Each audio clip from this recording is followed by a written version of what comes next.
Okay, I'm Kendall, the SDA Storyteller, and we're going to take a few seconds to look at this Toy Story 5 trailer. Look, it's 50 seconds, nothing crazy really happens. You see every single one of these returning characters, and it's fine, okay? It like a great Pixar teaser, you were teased a little into what's coming up next. Great. But I wonder how they're going to handle all of this. Slinky and Potato Head's voice actors are dead. So are they going to be major characters? Who is replacing them? I know for Toy Story 4, they just kind of mashed together a bunch of old Potato Head voices to make his character speak. So I don't know what they're going to do with that. And I think that's kind of interesting is the fact that, hey, Woody is back. How does that make any sense? Woody leaving was an important plot point to Toy Story 4. So him being back, does that undo everything? Does he no longer care about Bo Peep? Is Bo Peep now a toy that Bonnie owns? Was there a hunt for Woody? Or is Woody just going to like shrug his shoulders and go, oh, gee, my friends need me. I better go back. Whatever it is, it better be a good reason and not just like, oh, Buzz, they paid me so much money. I had to come back to this franchise. Because that's kind of the logical answer. Another question I have is right over here, Slinky is a sign that says Sammy. And I'm like, is Sammy... I'm going to assume a salamander. That's the name you would give a salamander. I've seen some people on Reddit say, oh, maybe it's a bearded dragon. But I feel like Sammy the salamander feels more natural. Some people think Sammy might be Bonnie's younger brother or sister or whatever. No idea. But there's a terrarium up there or whatever. So it's got to, I assume it's the pet. Okay, let's talk about the villain. Her name is Lily Pad. Look at her. So everyone is talking about, look, there's a lily pad. Lily pad being the name of the character based off of whatever tablet of your choosing. And their domination of children. Ooh. I don't know if they'll go that far because Disney makes money off of that. Like, look, a cartoon will criticize logging or whatever because it doesn't directly affect them.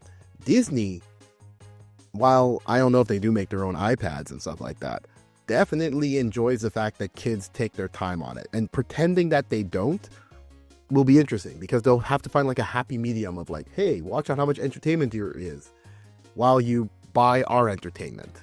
I don't want this to turn into Space Jam 2 where it's just an ad for Disney Plus.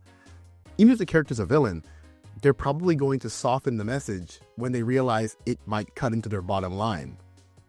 So that always worries me whenever they make a series to criticize media. And then finally, I want to talk about how this is not the first information we get on Toy Story 5. I know this is the first like big one. This is the reveal that everybody was waiting for. But there was a trailer about a year ago in which they just kind of took the old footage from a Toy Story watch, like digital watch, not digital, smartwatch. And they just put it on the screen and went, look, new footage, but it was all the same old stuff. As well as at D23, they did a whole reveal of the opening for Toy Story 5. So there's a group of people in this world who have seen a lot more footage of what Toy Story 5 is going to be all about.